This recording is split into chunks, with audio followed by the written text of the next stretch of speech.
solidarité, engagement, bénévolat, Radio Fidélité au cœur des assauts.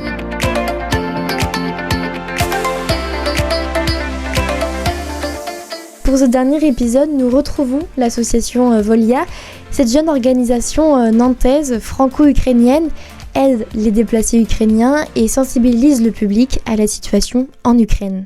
Bonjour Natalia, vous êtes la co-administratrice de Volia. Selon vous, la guerre en Ukraine prendra-t-elle fin un jour ? Nous, l'Ukraine a toute la volonté qu'il y ait la fin parce que vraiment c'est important, c'est savoir que c'est pas l'Ukraine qui a déclenché cette guerre, c'est pas l'Ukraine qui est venue en Russie pour occuper les territoires. Bien au contraire, on a envie que ça s'arrête au plus vite possible parce que chaque vie compte et c'est ce qu'on demande depuis un moment. J'aimerais bien aussi de rappeler que l'Ukraine c'est une seule, il me semble, il n'y a que 2 pays dans le monde qui ont rendu leurs armes nucléaires contre les assurances de protection, c'était le mémorandum de Budapest. Et c'était signé entre autres par la Russie, les États-Unis, l'Angleterre, la France. On ne devrait pas se retrouver dans cette situation déjà. Et les prix qu'on paye aujourd'hui, qu'on va payer demain, malheureusement, c'est trop cher déjà.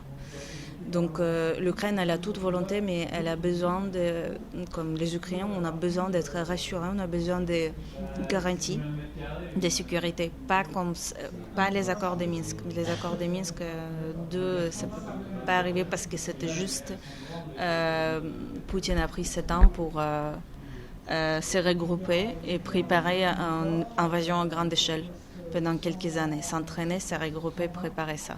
Donc ça peut pas se répéter, mais la seule chose que l'Ukraine veut, c'est la paix, être capable de faire son choix libre et démocratique, indépendant, comme chaque pays souverain le fait en Europe.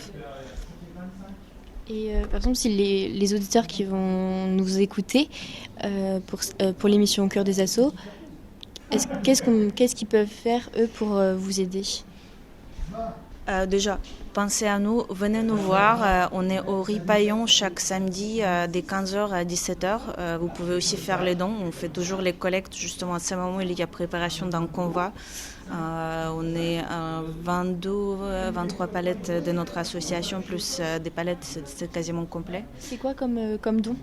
C'est les dons surtout alimentaires, tout ce qui est concert, de conservation, parce qu'on prépare les dons surtout pour les citoyens qui sont près de la frontière. Hygiénique, tout ce qui est hygiénique surtout pour les femmes et les enfants, c'est des choses c'est compliqué, et médicales. Donc les pansements, toutes les médicales, même Doliprane, c'est des choses triviales, mais c'est les médicaments simples dont ils ont besoin le plus parce que c'est les médicaments qu'on utilise au quotidien qui sont en manque.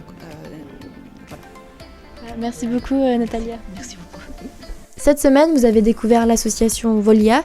Si vous souhaitez soutenir leur action, l'association recherche des fonds pour des convois humanitaires en direction de l'Ukraine.